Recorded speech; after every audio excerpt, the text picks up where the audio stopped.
Jacob, let me bring you in on something. So, the biggest fight in years in MMA, I mean, just years and years and years, 2 or 3 years, and maybe 2 or 3 years in the future, it's this Saturday. It's John Jones versus Daniel Cormier. However, I got to make this point to you. It's almost gone under the radar. I mean, there was so much buzz, so much anticipation, tickets sold like crazy. All of a sudden, Conor and Floyd gets announced. You can't hear about this fight unless you're out looking for it. I mean, if you're looking for coverage on any of the big shows, from Rome to Le Batard to FS1, ESPN, listen, it is Mayweather and McGregor. And the reason I make this point is Oscar De La Hoya made this point. Oscar was so pissed that this fight was coming up because he has Triple G versus Canelo less than a month later. And he was so mad going, wait a minute, I've got the real boxing contest. I'm going to get crushed here because you guys are throwing on this unreal boxing contest. This is Oscar talking. This unreal boxing contest that shouldn't even be happening from a business standpoint. You're going to shut down us guys that actually deserve to do well. And I always resisted him even saying, I was like, hey, I don't get that, Oscar. This is just a great time to be a fight fan. Everybody wins here. You are right. You have a huge fight that you've promoted wonderfully. You made it perfectly. The timing happens to be right, which we see wrong in boxing all the time. You did such a good job. But so did the guys that are putting on Mayweather and McGregor. Well, if there's anything I learned from this Jones DC, it's there's some legs to what Oscar is saying. When one fight is overshadowing all the others this much, I mean, absolutely eclipsing the others, I can't any longer argue against Oscar because he's right. His fight is not getting talked about. It will. He still has some room. Jones and Cormier don't. Their pay-per-view, this is a million pay-per-view sale any way you slice it, except right now, they're not going to do that. In fact, they're going to do 500 to 600. They're going to do half the business. Just because people keep forgetting when it is. I've been in discussions with people at MMA gyms, at my own practice, saying, hey, when is DC fighting Jones? When's DC fighting Jones? He's fighting him this Saturday. But there is a truth to Oscar's point that, when all the media starts focusing on one fight, you do lose sight of some of the others. And it is unfortunate. I mean, it's a timing thing. There's no way around it. But I didn't know that was a real phenomenon. When Oscar started saying, I go, come on, sour pants here. You tried to get this fight. You don't have a hand in the cookie jar here. A lot of that is true, but it turned out Oscar's point's a little bit true too. So McGregor and Mayweather is a phenomenon. Cormier and Joe. Okay, how big was their first fight? Were they both undefeated at that point? Well, so Jones is actually not undefeated. Joe Rogan just goes around telling everybody he is, and most of us agree that he should be. Jones was disqualified in a fight for a rule that Joe Rogan specifically, and look, Joe's got to take the weight on this. Joe specifically does not agree with this particular rule of a 12-6 elbow. It really doesn't matter if he does or not. Jones did it. It's illegal. He lost. He is not undefeated. But so many people will attempt to rewrite history, including Jones. So, well, I'm undefeated and blah, blah, blah. So, no, that's just not true. You do have a loss. So to your question specifically, Jones had that one loss that the world has chosen to put an asterisk by, though they should not. It was a loss. Nothing I could do. Was there a huge hype for their first fight? Yes. To remind you, they're the ones that got in the fight at the press conference when Dave Schaller goes tumbling down, and I think one of them even ended up throwing a shoe at the other one after they were separated. They got brought before the commission. They were fined. They had to do community service. Yeah, man, it was a huge, huge fight, and this one would have been bigger. So it won't be now. Won't be now. Okay, but this fight has bad blood. Oh yeah, very bad blood. I'm guessing they've already had their press conference. I haven't heard about it because, again, to your point, we've heard nothing but Mayweather and McGregor.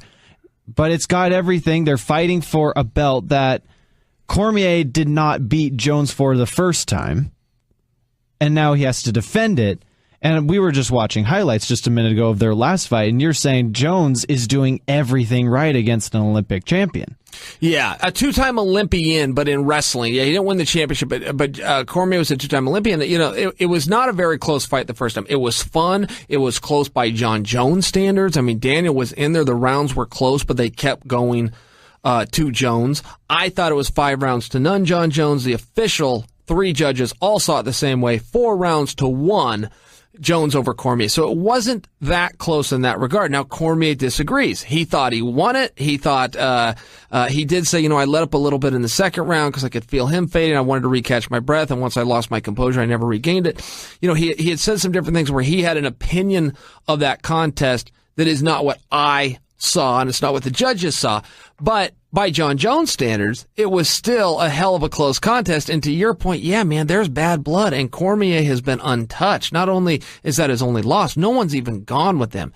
Gustafson gave him a run for his money, but Johnson sure didn't either time. He's really been a very dominant champion. In fact, when I watch these two guys, it is easy for me to come to the conclusion that Daniel Cormier can beat him. The problem is I saw them fight, and that's just not what happened. Well, don't the fighter rankings have DC listed as higher than John Jones at this point right now? Yes, but it has the pound for pound? Yeah, well, no, not pound for pound has John Jones, but the divisions rankings has DC, but it has to. DC is the sitting champion. And people get confused on that all the time because Jones had an interim title. They actually took that away from him. He was the champion. He never lost the title. That got stripped from him. So there is a little bit of confusion there in the average fan. But DC is actually the sitting reigning world champion. And DC wants this fight. I mean, there's something compelling about that, too. He gets in the ring. I can sit here and say the fight wasn't close all I want, and I'm right. I am right on that. However, DC's opinion has to matter. And he came out of that ring saying, I can beat this guy. Give me another chance. He tried to do it 2 years ago. It just didn't happen. And then it was supposed to happen in summer of last year. And that's when Jones got hit by USADA, and then had a service suspension. So there's been things that have happened. But when you have a guy like DC that was so willing, I'll put myself in here. I have never fought a guy ever that beat me. Never wrestled a guy ever that beat me where I didn't say, give me another chance. I can beat him. I can close the gap. I can make it closer. Give me a shot after that. I'll make it even closer. Give me a shot after that. I can surpass the guy. And that was the mentality. You always had that.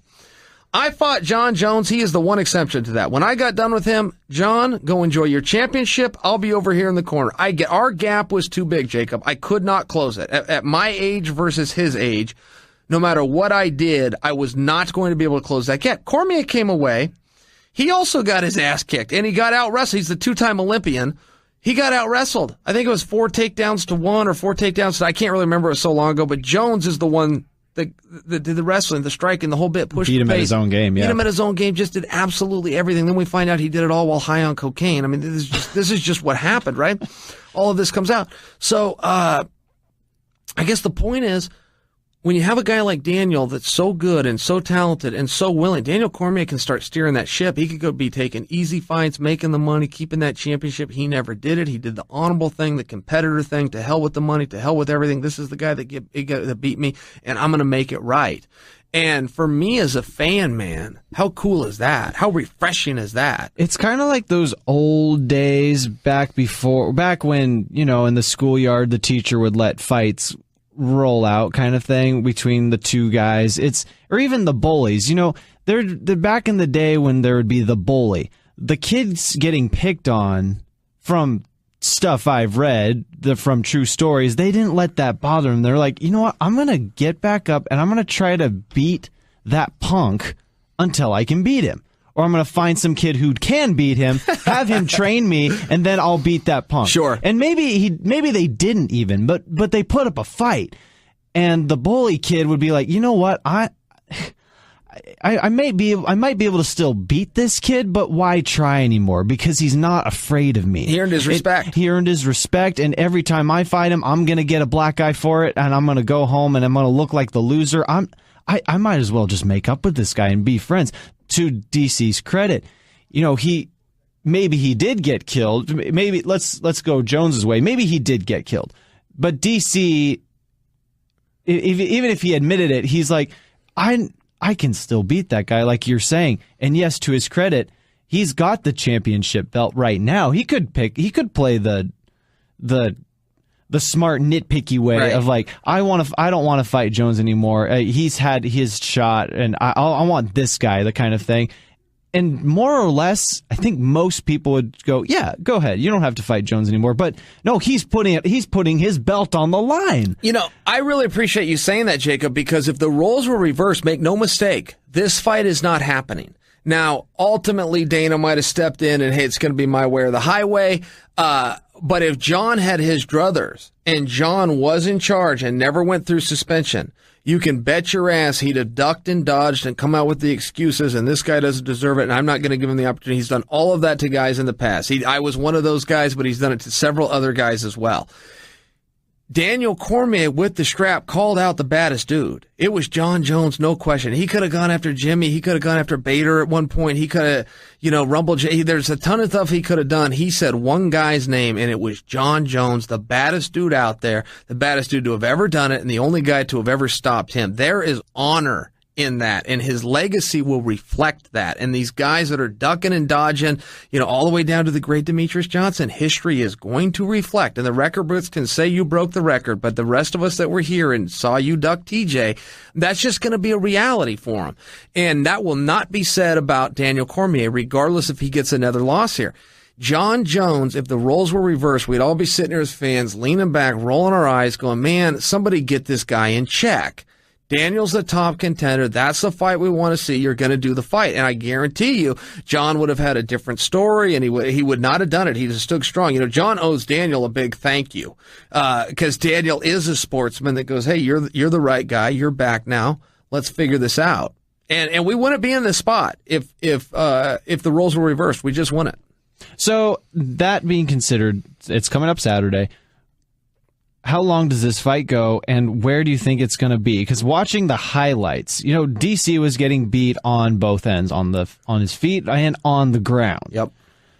Do you think DC just is like, you know what? Let's screw feet. Let's just go straight to ground, or is he going to try to beat Jones at his own game? Which is, from matchups I've seen that I've had a chance to watch, usually the guy who lost the first one, who got beat at his own game, that's usually what happens. They then try to take the new title defender, if you will, and beat them at their own game. Maybe it's a grudge match, maybe it's a sight game, I don't know. But does DC stay on his feet? Yeah, DC stay on his feet for that? Okay, so let's discuss the good news here. Daniel Cormier and John Jones, you are correct, did beat him in every aspect. He pushed a little harder than he did, so he had the conditioning, which is probably the biggest thing.